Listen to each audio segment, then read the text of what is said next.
Last week வந்து நான் message குடுத்திருந்தேன் விசுவாசத்த பத்தி. சோ எனக்கே வந்து அந்த இன்னைக்கு ஒரு போராட்டம். ஆண்டவரே நான் ஆண்டவருக்கு நெறைய பிரேயர் பண்ணேன். ஏசப்பா எனக்கும் அந்த விசுவாசம் வரணும். நான் ரொம்ப பிரேயர் பண்ணேன். ரொம்ப வந்து ஸ்ட்ரகுல்ல ஆண்டவரே எனக்கு விசுவாசம் வரணும் அப்டின்னதுக்கப்புறம், இப்ப வந்து பாத்தீங்கன்னா, எனக்கு ஒரு பெரிய விசுவாசம். ஆண்டவரே நீங்க பார்த்துக் கொள்வீங்க. சோ அதே மாரி நீங்களும் சொல்றேன், உங்க வாழ்க்கையில வந்து நெறைய விஷயம் ஆண்டவர் வந்து நம்மள கொண்டு போறாரு. அந்த பாதைகள நம்ம போறப்ப, விசுவாசமும் சரி, இந்த சோதனை தாங்குற பலன் எல்லாமே ஆண்டவர் தருவாருங்க. நம்ம ஆண்டவர்ட்ட ஜெபிக்கிறப்ப கண்டிப்பா வந்து ஆண்டவர் கைவிட மாட்டார். சில நேரம் பிசாசின் போராட்டமா இருக்கலாம். சோதனை எதுக்கு வருதுன்னே தெரியாது. நமக்கான லெசனா இருக்கலாம். என்னவா இருந்தாலும் சரி, ஆண்டவர்ட்ட ஹெல்ப் கேளுங்க. கண்டிப்பா நீங்க யோசிச்சு பாருங்களேன். உங்க வாழ்க்கையில ஒரு பிரச்சனைக்குள்ள போயிட்டு இருக்கீங்களா? ஒரு ப்ராப்ளம ஃபேஸ் பண்ணிட்டு இருக்கீங்க. ஆண்டவர் உங்களுக்கு ஒரு போக்க உண்டாக்கியிருப்பாரு.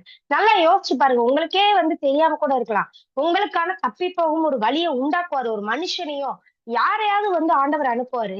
சோ நான் ஒரு சின்ன சாட்சிய சொல்றேன். நான் வந்து இந்த பிரெக்னன்ட்டா இருக்கிறேன். சோ நான் வந்து ஆண்டவர்ட்ட எப்பயுமே ஜெபம் பண்ணுவேன். எனக்கு வந்து ஹெல்ப்க்கு வந்து எனக்கு யாருமே இருக்க மாட்டாங்க. சோ ரொம்ப ஸ்ட்ரகிள் பண்ணுவேன். அப்ப வந்து நான் ஆண்டவர்ட்ட ஜெபம் பண்ணேன். ஆண்டவரே என்னோட வாழ்க்கையில நான் வந்து இந்த பிரெக்னன்சி முன்னாடியே நான் வந்து ஆண்டவர்ட்ட பிரேயர் பண்ணேன். ஆண்டவரே எனக்கு வந்து ரொம்ப தனியாவே போராடுற மாரி இருக்குப்பா. எனக்கு நீங்க ஏஞ்சல் அனுப்புங்க. நான் உண்மையா இப்படி ஜெபம் பண்ணேங்க. இந்த இடத்துல நான் தைரியமா சொல்ல முடியும். ஆண்டவர்ட்ட எனக்கு ஏஞ்சல் அனுப்புங்கப்பா. என்ன வந்து எனக்கு இந்த ஹெல்ப் பண்றது கண்டிப்பா எனக்கு ஹெல்ப் வேணும். உங்களால முடியாத ஒண்ணும் இல்லையே. நீங்க வந்து எல்லாமே பண்ணலாம்ல. எனக்கா ஒரு ஏஞ்சல் அனுப்புங்கப்பா. என் வாழ்க்கையிலயும் நானும் வந்து எல்லாத்தையும் எனக்கு இந்த இடத்துல ஃபேஸ் பண்றதுக்கும் எல்லாத்துக்கும் சரி. ஆண்டவர் வந்து எனக்கு அப்படி செஞ்சாருங்க. என்னோட வாழ்க்கையிலயும் சரி, எனக்கு கரெக்ட்டா அந்த சோதனை உண்டாகுறப்பலாம் ஆண்டவர் அழகா நடத்துறாங்க. ஒரு வழி எனக்கு கிடைக்குது. அது வந்து எனக்கு ஃபீல் பண்ண முடியுது. சோ எனக்கு இந்த Zoom மீட்ல பேசுறப்ப ஆண்டவர் இந்த வசனத்த ஞாபகப்படுத்துனா, உனக்கு நான் வழிய உண்டாக்குனேன். அதே மாரி எல்லாருக்குமே உண்டாக்குவாரு. உனக்கா ஒரு மனுஷனை அனுப்புவேன் அப்படின்னு இயேசுப்பா சொல்றாங்க. உனக்கா ஒருத்தவங்கள அனுப்புவாங்க. யாரா வேணா இருக்கலாம். சோ அது வந்து நம்ம நம்ம பிரேயர் பண்ணி நான் அதுக்கப்புறம் அனலைஸ் பண்ணேன். ஆமா ஏசப்பா, இந்த வசனம் பேசுறப்ப எனக்காக நீங்க அனுப்புனீங்க. நான் ஜெபம் பண்ணேன். ஆண்டவர்ட்ட அதே மாரி ஆண்டவர் வந்து அனுப்புனாங்க. சோ அதே மாரி உங்க வாழ்க்கையிலயும் சரி, சோதனையில போறீங்களா? எனக்கான ஒரு வழிய உண்டாக்குங்க. கண்டிப்பா உங்களுக்கே தெரியாம அந்த வழி இருக்கும். உங்களுக்கே அத அனலைஸ் பண்ணி பாருங்களேன். நீங்க பொறுமையா உட்கார்ந்து அனலைஸ் பண்ணி பாருங்க. கண்டிப்பா உங்களுக்கு சோதனையில ஒரு போக்கு அவர் கண்டிப்பா உண்டாக்காம அந்த சோதனைய தரமாட்டாருங்க. நான் என்னால அடிச்சு சொல்ல முடியும். ஒரு போக்க உங்களுக்கு உண்டாக்காம ஆண்டவர் வந்து அந்த சோதனைய வந்து எதுவுமே தரமாட்டாங்க. சோ அத வந்து நம்ம நம்பிக்கையா இருப்போம். ஆண்டவர்ட்ட கேட்போம். ஹெல்ப் பண்ணுங்க. கண்டிப்பா வந்து ஆண்டவர் வந்து நம்ம வந்து நடத்துவாங்க. சோ இன்னொரு ஒரு சின்ன சாட்சிய ஷேர் பண்ணணும்னு நினைக்கிறேன். நேத்து நைட்டு பாத்தீங்கன்னா, எனக்கு வந்து ரொம்ப முடியாம ஆயிருச்சு நைட்டு. சோ எனக்கு வந்து ஒரு பெரிய லாஸ்ட் வீக் தான் விசுவாசத்த குறித்து இந்த Zoom மீட்ல நான் பேசியிருந்தேன். சோ அந்த விசுவாசம் வந்து அந்த போராட்டம் அந்த கரெக்ட்டா அந்த இடத்துல நம்ம எப்படி இருப்போம் அப்படின்னா, நைட் எனக்கு ரொம்ப இதா இருந்தது. நான் கண்ணீரோட ஆண்டவர்ட்ட வந்து என்னால சுத்தமா முடியல. ஆண்டவரே என்னால முடியலப்பா. ஆனாலும் நான் உங்கள விசுவாசிக்கிறேன். நான் வந்து எங்கேயும் போமாட்டேன். பதறிக்கிட்டு நான் எதையும் செய்ய மாட்டேன். என்ன ஆனாலும் சரி நீங்க பார்த்துக்கோங்க. எனக்கு வந்து நான் அறிக்கையிட்டு ஜெபம் பண்ணேன். நீங்க தானே பெரிய தேவன். உலகத்தில் இருக்கிறவரிலும் உங்களில் இருக்கிறவர் பெரியவர் அப்படின்னு சொல்லி ஆண்டவர் வந்து வசனம் சொல்லியிருக்குல்ல. அப்படின்னு சொல்லி நான் அழுது ஜெபம் பண்ணேன். எனக்கு நீங்க ஸ்டாப் பண்ணுங்க. எனக்கு எனக்கு என்னால முடியல. இன்னைக்கு எனக்கு சுத்தமா முடியலப்பா. எனக்கு உதவி செய்யுங்க. இந்த பிரச்சனை எனக்கு இன்னைக்கு இப்ப ஸ்டாப் ஆகணும். நான் உங்கள தான் நம்பி இருக்கேன். அந்த வசனம் உண்மை தானே. நான் விசுவாசிக்கிறேன். நான் யார்ட்டயும் போய் நிக்க மாட்டேன். ஒண்ணும் நான் பண்ண மாட்டேன். நான் உங்கள நம்புறேன். நான் மெடிசின்ஸ கூட நம்பல. டாக்டர்ஸ நம்பலப்பா. நீங்க எனக்கு உதவி செய்யுங்கப்பா. அப்படின்னு சொல்லி நான் ஒரு ஸ்ட்ராங்கா வந்து நேத்து நைட் வந்து அழுது ஜெபம் பண்ணேன் ஆண்டவர்ட்ட. எனக்கு ஹெல்ப் பண்ணுங்க. என்னால இந்த போராட்டத்த வந்து மேற்கொள்ள முடியல. சாத்தான விட பெரிய தேவன் நீங்க தானே. சாத்தான்லாம் ஒரு ஆளே கிடையாது உங்களுக்கு முன்னாடி. சோ ஆனா அப்படி ஜெபம் பண்ணேன் பார்த்தீங்கன்னா, நைட்டு நான் தூங்கிட்டு காலைல எந்திரிக்கிறப்ப பெரிய அற்புதமா இருந்துச்சு. எனக்கு அந்த ஸ்ட்ரகுல்ல வந்து நான் ஜெபம் பண்ணி எனக்கே ஆச்சரியம். நம்ம ஜெபம் ஆண்டவர் கேட்டு நமக்கு அற்புதம் குடுத்திருக்காரே அப்படின்னு சொல்லி நான் வந்து ரொம்ப நன்றி சொன்னேன் ஆண்டவர். ரொம்ப நன்றி அப்பா. எனக்கு விசுவாசம் இன்னும் தாங்கன்னு சொல்லி அந்த விசுவாசத்த ஆண்டவர் எனக்கு குடுத்தாரு. நான் அதன்படி அறிக்கையிட்டு ஜெபம் பண்றப்ப எனக்கு பெரிய விடுதலை கிடைச்சது. சோ இந்த இடத்துல நான் சொல்றேன், நம்மளோட வாழ்க்கையில நம்ம வந்து எதுலலாம் ஸ்ட்ரகிள் பண்ணிக்கிட்டு இருக்கோமோ ஆண்டவர்ட்ட ஹெல்ப் கேளுங்கங்க. கண்டிப்பா ஆண்டவர் பண்ணுவாரு. விசுவாசம் இல்லையா? கேளுங்க. இன்னைக்கு நான் விசுவாசமா இருக்கிறேன். என்ன ஆனாலும் சரிப்பா. நீங்க பார்த்துக்கோங்க. உங்க வார்த்தை இருக்குல்ல. நீங்க பொய் சொல்ல மாட்டீங்கல்ல. மனுஷன் நம்மள ஏமாத்துவான். அவன் பொய் சொல்லுவான். ஆனா நீங்க பொய் சொல்லாத தேவனப்பா. உலகத்துல எத்தனையோ பேர் பாருங்கங்க. ரியல் காட் தெரியலங்க. உண்மையான கடவுள் ஏசப்பான்னு தெரியாது எத்தன மக்கள் இருக்காங்க. ஆனா நமக்கு தெரியும்ல. நமக்கு ஏசப்பா தான் பெரிய ஆள் தெரியும். சாத்தான் உங்க வாழ்க்கையில பிரச்சனை கொண்டு வரானா? எல்லாமே பிரச்சனை உங்களுக்கு சாத்தானால வருதா? மனுஷனால வருதா? ஆனா ஆண்டவர் தான் பெரிய ஆள் நமக்கு தெரியும்ல. நம்ம அறிக்கையிட்டு ஜெபம் பண்ணுவோம். இன்னைக்கும் யார் யாரெல்லாம் இந்த பிரச்சனையில போறீங்களோ, நான் அறிக்கையிட்டு ஜெபம் பண்ணேங்க அற்புதம். எனக்கே அதிசயம். எனக்கு வந்து நான் ஜெபம் பண்ணிட்டு படுத்துட்டேன். நீங்க பார்த்துக்கோங்க. இப்படியே இது கன்டின்யூ ஆனாலும் பரவால்ல. நான் வந்து நீங்க பார்த்துக்கிடுங்கப்பா. என்னால முடியல. நான் ஓப்பனா ஆண்டவர்ட்ட ஒப்பு குடுத்துட்டு படுத்துட்டேன். என்ன ஆனாலும் சரி உங்க கையில நீங்க என்னனாலும் பண்ணுங்க. உங்க கையில இத நான் ஒப்பு கொடுக்கிறேன். சாத்தான் கிட்ட நான் குடுக்க மாட்டேன். உங்க கையில என்னோட எல்லா பிரச்சனையும் நான் உங்க கையில ஒப்பு கொடுக்கிறேன். அவ முன்னாடி என்ன தோற்கடிக்கிறாதீங்க அப்பா அப்படின்னு சொல்லி நான் ஜெபம் படுத்தேன். பெரிய விடுதலைங்க. காலையில எனக்கே நம்ப முடியல. ஆண்டவர் வந்து எனக்கு அவ்வளோ ஒரு அற்புதம் செஞ்சாரு. சோ இன்னைக்கு அதே தேவன் நம்ம கூட இருக்கிறார்ல. உயிருள்ள தேவன்ங்க. நம்மளோட தேவன் வந்து உயிருள்ள தேவன். நம்மளோட விசுவாசம் சரி, எல்லாத்துலயும் விசுவாச போராட்டமா இருக்கலாம். சோதனையா இருக்கலாம். எல்லா வச்சுலயும் ஆண்டவர் அற்புதம் செய்ய முடியும். ஓகேயா? நம்ம வந்து அதுக்கு ஆண்டவர்ட்ட ஹெல்ப் இப்ப விசுவாசமே இல்லையா? அதுக்கும் கேளுங்க. எனக்கு சோதனையை சகிக்க பலன் தாங்க. ஒரு போக்கு உங்க கண்ணுக்கு தெரியலையா? ஆண்டவர் ரெடி பண்ணி வச்சிருக்கிறாரு. அங்க பாருங்க ஆகார் வந்து அந்த இடத்துல அந்த அம்மா குழந்தைய போட்டு அழுகுது. ஒரு குழந்தை வந்து வேதனையா இருந்தா ஒரு தாயால தாங்க முடியாதுங்க. எந்த தாயாலும் தாங்க முடியாது. அந்த குழந்தை வந்து வேதனையில இருக்கப்ப அந்த அம்மா சாகுறத கண்ணால பார்க்க முடியாம குழந்தைய தூக்கி அங்க ஓரமா வச்சுட்டு அந்த அம்மா உட்கார்ந்து என்ன பண்ணன்னு தெரியல அழுகுது. அந்த அழுகைக்கு ஆண்டவர அசைச்சுது. ஆண்டவர் வந்து அதை ஏற்படுத்தி இருக்காரு. ஆல்ரெடி அந்த இடத்துல நீரூற்று அது சோதனை தானே. அந்த வனாந்தரத்துல தண்ணி இல்ல. அது ஒரு சோதனை தான். அதுக்கான தப்பி போக வழி என்னது? அந்த இடத்துல தண்ணி இருந்துச்சுங்க. ஆண்டவர் வந்து அவர் கண்களை திறந்தாருன்றது. அந்த துறவ காண கண்களை திறந்த இன்றைக்கும் ஆண்டவர் உங்க கண்களை திறக்க போகிறாரு. உங்களுக்கான துறவு உங்களுக்கு பக்கத்திலே இருக்குது. உங்களுக்கு போக்கு உங்ககிட்டயே இருக்குது. நிறைய நேரம் நம்ம அத பார்க்காம நம்ம கூடவே இருந்தா கூட நமக்கு ரியலைஸ் ஆகாம, ஆண்டவரே எனக்கு போக்கு இல்லையே! இப்படி சோதனையில நான் இருக்கிறேனேன்னு புலம்பிக்கிட்டு இருக்கோம். ஆனா இன்னைக்கு இயேசுவ சொல்றாங்க, உனக்கு சோதனையை சகிக்கிறதுக்கு பலன் நான் தந்திருக்கேன். உனக்கு அதுக்கான போக்கை நான் உண்டாக்கி இருக்கேன். நீ வந்து அதுக்கான கண்கள வந்து உன் ஆண்டவர் திறக்க பண்ணுவார் இன்றைக்கு. ஆகாருக்கு திறந்த மாரி உங்க கண்களும் இன்றைக்கு வந்து திறக்கப்படும் படும்னு இயேசுப்பா சொல்றாங்க. அடுத்து பாருங்க அப்போஸ்தலர் இதுக்கு ஆதாரமா பவுல் பத்தி நம்ம பார்ப்போம். அப்போஸ்தலர் 28ஆம் அதிகாரம் 3ஆம் வசனம். பவுல் வந்து இந்த சம்பவம் எல்லாத்துக்கும் தெரியும். நான் ரீட் பண்றேன். பவுல் சில விறகுகளை வாரி அந்த நெருப்பின் மேல் போடுகையில். சோ இங்க வந்து பாத்தீங்கன்னா, அதுக்கு முந்தின அதிகாரத்துல ஒரு பயங்கரமான பிரச்சனை. யாருமே உயிர் பிழைப்போன்ற ஒரு நம்பிக்கையே இல்லங்க. பயங்கரமான அந்த பாடுகள். இந்த கப்பல்ல போறப்ப அலை மோதி அவங்க வந்து இன்னைக்கு நம்ம அவ்வளவுதான் ஆல் அவுட்ன்னு முடிவு பண்ணி இருக்கிற அந்த இடத்துல எல்லாம் பிழைச்சு வந்திருக்காங்க. சோ உயிர் பிழைச்சுட்டு அப்பாடி ஒரு சோதனையில இருந்து தப்பிச்சுட்டோம். இப்ப எல்லாருக்கும் எப்படி இருக்கும்? சரி ஓகே கொஞ்சம் ரிலாக்ஸ் ஆகலாம். பவுலும் அப்படிதான் அந்த கூட்டத்துல தான் இருந்தவரு.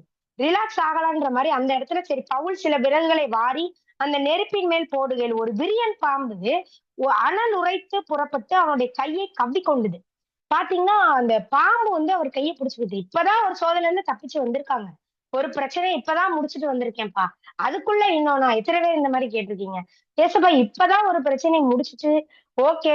சரி இனிமே ஓகே அப்படின்னு நம்ம நெனைக்கிறப்ப அடுத்த பிரச்சனை வந்திருக்கும். சோ இங்கேயும் அதே மாரிதான் பவுலுக்கு வந்து அந்த மாரி வருது. சோ விஷப்பூச்சி அவன் கையிலே தொங்குகிறதை அந்நியராகிய அந்த தீவார் கண்டபோது, பாருங்க இப்படி ஒரு பிரச்சனை வர்றப்ப நம்ம சுத்தி இருக்கிறவங்க என்ன சொல்றாங்கன்னு பாருங்க. இந்த மனுஷன் கொலைபாதகன்.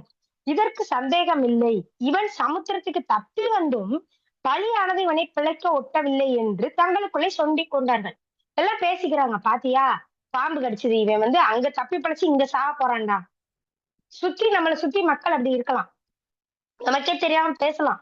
நம்மளோட எனிமீஸா இருக்கலாம். இல்ல யாரா வேணாலும் இருக்கலாம். பாத்தியா? அவளுக்கு வந்த பிரச்சனைய பாத்தியா? இவ வந்து அதுல தப்பி பொழச்சு இதுல வந்து மாட்டிக்கிட போறா. இவ வந்து அந்த பிரச்சனையில இருந்து தப்பிச்சு, இதுல வந்து அவ்வளவுதான். டோட்டல் சோலி முடிஞ்சிருச்சு. உன் ஃபேமிலி க்ளோஸ் அப்படின்னு நினைக்கலாம். ஆனா இங்க பாருங்க, இங்க அதே மாரிதான் சொல்லிக்கிட்டு இருக்காங்க. பவுல வந்து அந்த இடத்துல வேதனைப்படுத்துறாங்க. விஷப்பூச்சி தொங்குறதுல யாருமே ஐயையோ! ஒரு பூச்சி கடிச்சிருக்கு. அவருக்கு எது பண்ணும் ஹெல்ப் பண்ணணும்லாம் யோசிக்கல. இவன் அங்க தப்பி பிழைச்சு இவனுக்கு ஏதோ ஒரு வந்து இவன் வந்து ஒரு மோசமான மனிதன். மனிதர்கள் அப்படிதாங்க. நம்மளுக்கு வர்ற சோதனைகள்ல சரி, ஆண்டவருக்கு மட்டும் தான் தெரியும். நமக்கு வந்து சில நேரம் ஆண்டவர் வெளிப்படுத்துவாரு. எதனால இந்த சோதனை வருது அப்படின்றது ஆண்டவருக்கு மட்டும் தெரியும். ஓகேயா? மனுஷங்களுக்கு புரியாது. இவ வந்து இந்த தப்பு பண்ணா அதான் அப்படி நடக்குது. அவங்க கனெக்ட் பண்ணி தான் பேசுவாங்க. நம்மள சுத்தி இவன் அந்த தப்பு பிரச்சனையில தப்பி வந்து இப்ப மாட்டிக்கிட்டான் பாத்தியாப்பா? அப்படின்னு சொல்லி இங்க பேசுறாங்க. அப்ப அவர் பாருங்க, அவன் அந்த பூச்சியை தீயிலே உதறி போட்டு ஒரு தீங்கும் அடையாதிருந்தான். இப்ப பாருங்க வசனத்த பாருங்க. அந்த விரியன் பாம்புன்னா உங்களுக்கு தெரியும். கடிச்சதும் விஷம் டக்குன்னு ஏறிருங்க. டக்குன்னு ஏறி அந்த இடத்துல ஒரு உயிர் போக வேண்டிய இடம். பவுல் வந்து அந்த இடத்துல அவர் வந்து அந்த விசுவாசத்த பாருங்க. அந்த பூச்சிய டக்குன்னு தீயில உதறி போட்டு ஒண்ணுமே சேதம் அடையல. சோ இன்னைக்கும் விரியன் பாம்பு நம்ம கைய கடிக்குதா? ஏதோ ஒரு பிரச்சனை நம்ம கைய கடிக்குதா? நீ தப்பி போக மாட்ட. மனுஷங்களே சொல்றாங்க சுத்தி இருந்து, "நீ உயிர் பிழைச்சிருவியான்னு பாப்போமா? நீ உயிர் பிழைக்க மாட்ட. நீ வந்து ஏதோ பெரிய பாவம் செஞ்சுட்ட. அதான் உனக்கு இப்படிலாம் நடக்குது." சுத்தி உள்ளவங்க அப்படிதாங்க சொல்லுவாங்க. நம்மளோட பாதைகள்ல இப்ப நாம போய்கின்ற பாதையில, "அதனாலதான் உனக்கு இப்படி நடக்குது. நீ உயிர் பிழைப்பியாக்கும். பாத்துருவோம்." அப்படின்னு சொல்லி அந்த விரியன் பாம்பு கொத்துன இடத்துல அவங்கள மறுபடியும் அவர்கள் வந்து காயப்படுத்தலாம். ஆனா ஏசப்பா சொல்றாங்க, அங்க பாருங்க அவருக்கு ஒரு தீங்கும் அடையாதுங்க. யாரு முன்னாடி ஆண்டவர் வந்து நம்மள வெட்கப்பட்ட விட மாட்டாங்க. இந்த இடத்துல பவுலுக்கு ஒரு சின்ன வீக்கம் வந்திருந்தா கூட போச்சு. அந்த மக்கள்லாம் வந்து முடிவு பண்ணியிருப்பாங்க. ஒரு சின்ன வீக்கம் வந்திருந்தா கூட, பாம்பு கடிச்சது, இவனுக்கு இப்படி ஆச்சு, பெருங்கடல்ல இருந்து தப்பித்து வந்து இவன் இப்படி போயிட்டான்னு சொல்லி ஒரு முத்திரைய குத்திருப்பாங்க. ஆனா ஆண்டவர் பாருங்க ஒரு தீங்கும் அடையாதிருந்தான். நம்ம அக்கினியில போட்டாலும் சரி, புடமிட்டாலும் சரி, நம்ம வந்து அத வேக மாட்டோம். நம்ம வேகவே மாட்டோம். ஆண்டவர் வந்து நம்ம கூட இருக்கிறாருங்க. ஒண்ணுமே நமக்கு ஆகாது. பிரச்சனையில போவ, ஆனா அது உன்ன ஒண்ணுமே செய்யாது. அப்படின்னு சொல்லி இன்னைக்கு ஆண்டவர் வந்து நம்ம சொல்றாரு. பவுலுக்கு செய்யல. அந்த பாம்ப வந்து ஈஸியா தள்ளி போட்டு போறாரு. போனதுக்கப்புறம் அடுத்த வசனத்த பாருங்க. அவனுக்கு வீக்கம் கண்டு அல்லது அவன் சடுதியை என்னெல்லாம் அவங்க யோசிச்சு வைக்காங்க பாருங்க. அவன் வீக்கம் கண்டு அல்லது அவன் சடுதியாய் விழுந்து சாவான் என்று அவரை பார்த்துக் கொண்டிருந்தேன். என்னமோ சாக போகுது. இப்படிதான் மக்கள் பார்த்துக்கிட்டு இருக்கலாம். இவளுக்கு என்ன நடக்க போகுது அடுத்து? இவ அவ்வளவுதான். இந்த பிரச்சனையில இவ க்ளோஸ் அப்படின்னு நினைச்சிட்டு இருக்காங்க. நெடுநேரமா பார்த்து கொண்டு இருக்காங்க. சரி வெயிட் பண்ணி பார்ப்போம். பாம்பு இப்பதானப்பா கடிச்சிருக்கு. ஒரு 5 நிமிஷம் போட்டும். ஒரு 10 நிமிஷம் போட்டும். வெயிட் பண்ணி பார்ப்போம். ஏதாவது நடக்கான்னு பார்ப்போம். ஏதாவது வீக்கம் வருது போல அப்படின்னு சொல்லி பார்த்துட்டு இருக்காங்க. ஒரு சேதமும் அவனுக்கு வரலங்க. பவுல் அவருக்கு ஒரு சேதமும் வராதது அவரை கண்டபோது, வேற சிந்தையாகி இப்ப என்ன சொல்றாங்க? இவன் தேவன் என்று சொல்லிக் கொண்டாங்களாம். அதுக்கு முன்னாடி வரைக்கும் இவன் ஏதோ தப்பு பண்ணிட்டான். கடவுள் வந்து அந்த பொல்லாங்க இருந்துட்டாச்சு. இப்ப இப்படி வந்து கிடக்கான் அப்படின்னு சொன்னாங்க. இப்ப பாருங்க வீக்கம் வருதான்னு வெயிட் பண்ணி பார்த்தாங்க. ஏதாவது அவனுக்கு ரியாக்ட் ஆகுதான்னு பார்த்தாங்க. ஒண்ணுமே ஆகலன்னோனே இந்த மக்களே, ஓ! அவன் தேவன் சொல்லிட்டு அப்படியே போயிட்டாங்க. சோ இதே மாரி நம்மளோட வாழ்க்கையிலயும் மக்கள் வெளிய இருந்து பார்த்துக்கிட்டு இருக்காங்க. நம்மள வந்து குறை சொல்றதா இருக்கலாம். ரிலேட்டிவ்ஸே இருக்கலாம். கூட இருக்கவங்களே இருக்கலாம். அவங்கள வந்து கொ குறை சொல்லிட்டு இருக்கலாம். ஆனா இன்னைக்கு பாருங்க ஆண்டவர் வந்து நம்ம வாழ்க்கையில ஒரு வீக்கமும் காண விட மாட்டாரு. ஒரு சேதமும் வந்து அண்ட விட மாட்டாரு. எல்லார் மத்தியிலும் நம்ம வந்து சாட்சியா நிப்போங்க. ஆண்டவர் சாட்சியா நிறுத்துவார். அப்ப எல்லாரும் மகிமை இது தேவனுடைய பிள்ளைன்னு சொல்லி இங்க பாருங்க பவுல தேவன் என்று சொன்னாரு. ஆனா நம்மள தேவனுடைய பிள்ளை, இவ உண்மையிலே தேவனுடைய பிள்ளை. இவன் ஒரு தேவனுடைய மகன் சொல்லி ஆண்டவர் வந்து அறிக்கை பண்ண வந்து நம்மளுக்கு வந்து ஒரு சாட்சியா நிக்கிறதுக்கு கிருபையை தருவாங்க. சோ நீங்க இன்னைக்கு ஒரு பிரச்சனையை பார்த்து பயமுறுத்தி கொண்டு இருக்குதா? வேதனைகள் உங்க வந்து உங்கள துக்கப்படுத்துதா? ஆனா ஆண்டவர் சொல்றாங்க, இன்னைக்கு இயேசுவும் சொல்றாங்க, ஒரு வீக்கமும் உங்கள அண்டாது. ஒரு வீக்கமும் வராது. உங்களுக்கு ஒரு சடுதியா விழுந்து எந்த ஒரு சாவோ, இந்த பிரச்சனைல நான் வீழ்ந்துருவனோ, இதுக்கப்புறம் அவ்வளவுதானா? அப்படின்னு சொல்லி நீங்க யோசிக்கிறீங்களா? ஆண்டவர் சொல்றாரு, இல்ல நான் உன் கூட இருக்கிறேன். நீங்க உனக்கு ஒண்ணுமே ஆகாது. தீயில போட்டாங்கங்க. சாத்ராக், மேஷாக், ஆபேத்நேகோ ஆண்டவரோட பிள்ளைகள். அவங்கள தான் தீயில போட்டாங்க. இந்த உலகத்துல நம்ம நினைக்கிறோம், ஏசப்பா கூட இருக்கிறேன். எனக்கு வந்து பிரச்சனை வராது அப்படின்னு நினைக்கிறோம். இல்லங்க. நம்ம வாழ்க்கையில பாடுகள் இருக்கும். எல்லா விதமான போராட்டங்கள் இருக்கும். மெயின் போராட்டம் நம்ம கூட மனுஷங்க இல்ல. எந்த ஒரு மனுஷ போராட்டம் மனுஷன தான் நம்ம பார்த்துட்டு இருக்கோம். அவங்கள விரோதியா. ஆனா பைபிள எபேசியர்ல படிச்சு பாருங்க. உங்களுக்கு சகல வானமண்டலங்கள்ல சகல சேனாதிபதிகளோட உங்களுக்கு வானமண்டல பொல்லாத பிசாசோட உங்களுக்கு போராட்டம் இருக்கு. சோ நம்ம வந்து நமக்கு போராட்டம் இருந்துகிட்டே இருக்க போகுது. உலகத்துல வாழ்ற கடைசி மூச்சு வரைக்கும் போராடிட்டே இருக்க போறோம். ஆனா ஆண்டவர் நம்மள அந்த எந்த ஒரு தீயும், ஒரு வீக்கமும் நம்ம காண மாட்டோம். சடுதிய சாவு நமக்கு வராது. அந்த சாத்ராக், மேஷாக், ஆபேத்நேகோவ கொண்டு அக்கினியில போடுறப்ப, அவங்க மேல ஒரு தீ கூட படலங்க. அங்க ஏதோ லைட்டா துணியாவது கருகி இருக்கும் போல. ஏதாவது ஒண்ணு நடந்திருக்கும் தான் எல்லாம் ஆவல. அங்கேயும் அதே மாரி பார்த்துட்டு இருக்காங்க. எப்படி போனாங்களோ அப்படியே வெளிய வந்தாங்க. அதே மாரி இப்ப நீங்க எப்படி போய்க் கொண்டிருக்கிறீர்களோ, ஒன்றும் ஆகப் போறதில்ல. அப்படியே வெளிய வரப் போறீங்க. சோ இன்னைக்கு நான் பேசிட்டு இருக்கேன். நான் பாடுகள் அனுபவித்துக் கொண்டே தாங்க பேசுறேன். இன்னைக்கு வரைக்கும் எனக்கும் பாடுகள், பிரச்சனைகள் வந்துகிட்டு இருக்கு. ஆனா நான் தைரியமா எனக்கு நம்பிக்கை இருக்கு. ஆண்டவர் பார்த்துக்கொள்வார். என்ன சேதப்படுத்த விடமாட்டாங்க. சோ அதேதான் உங்களுக்கு நான் கான்ஃபிடென்ட்டா சொல்றேன்.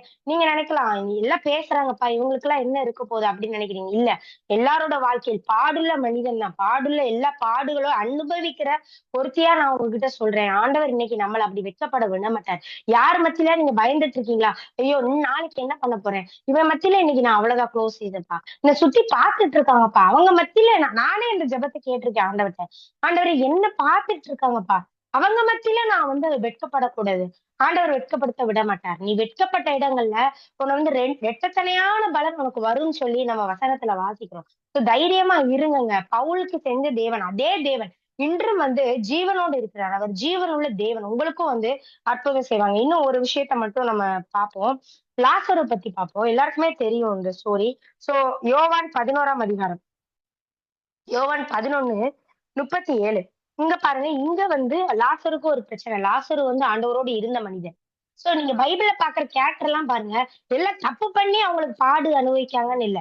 பவுலா இருக்கட்டும், இங்க வந்து இந்த லாசருவா இருக்கட்டும், ஏதோ பெரிய பாவம் பண்ணிட்டான்ப்பா.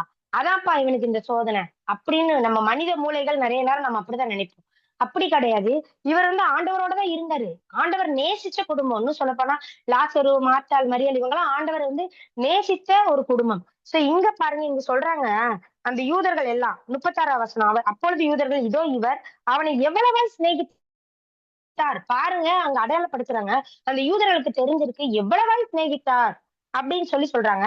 அவர்களில் சிலர், குருடனுடைய கண்களை திறந்த இவர், இவனை சாகாமல் இருக்க பண்ணவும் கூடாதா என்றார்கள்.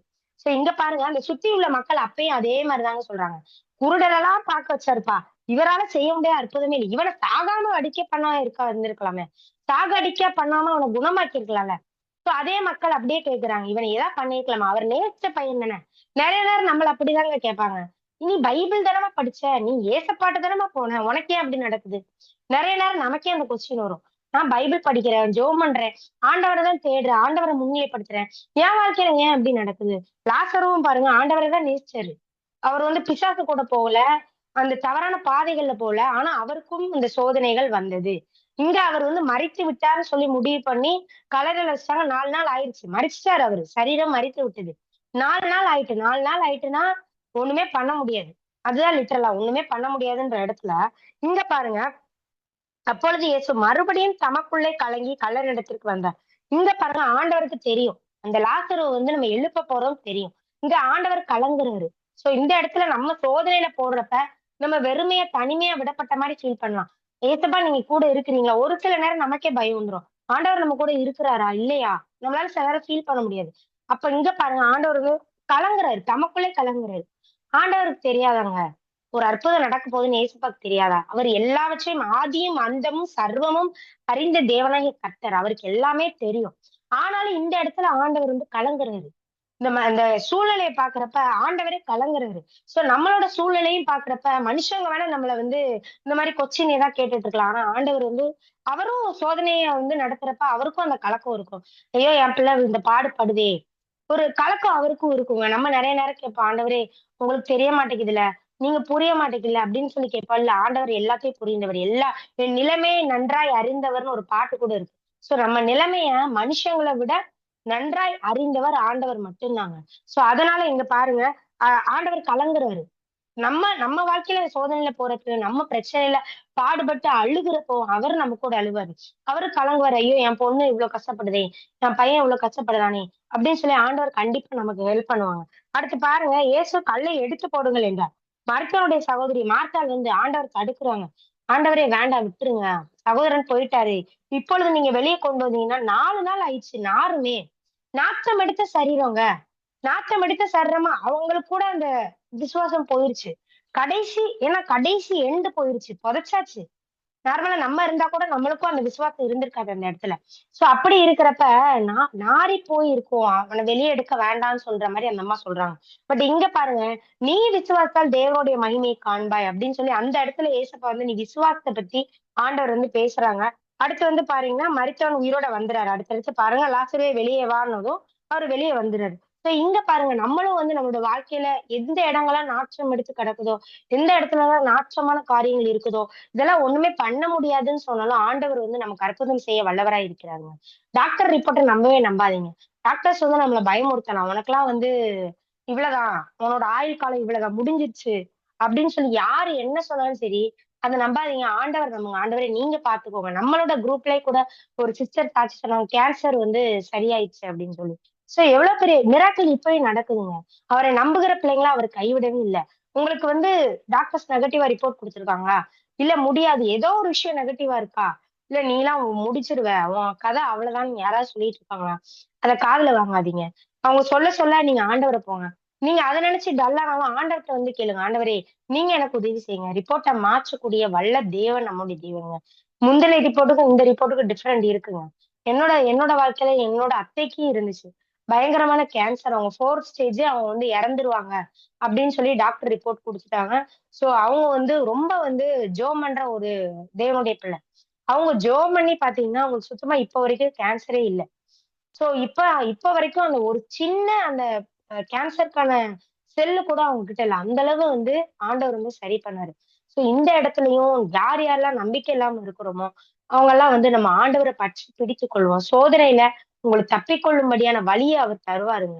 தப்பிக்கொள்ளும்படியான வழிய உங்களுக்கு உண்டாக்குவார். உண்டாக்கியிருக்கிறாரு. யார் யாருக்கெல்லாம் தெரியலையோ, ஆண்டவரே என் கண்களை திறங்க. ஆகாரின் கண்களை திறந்த தேவன் உங்களுக்கு கூட கண்களையும் திறக்க வல்லவரா இருக்கிறாருங்க. சோ நீங்க இந்த இடத்துல தைரியமா இருங்க.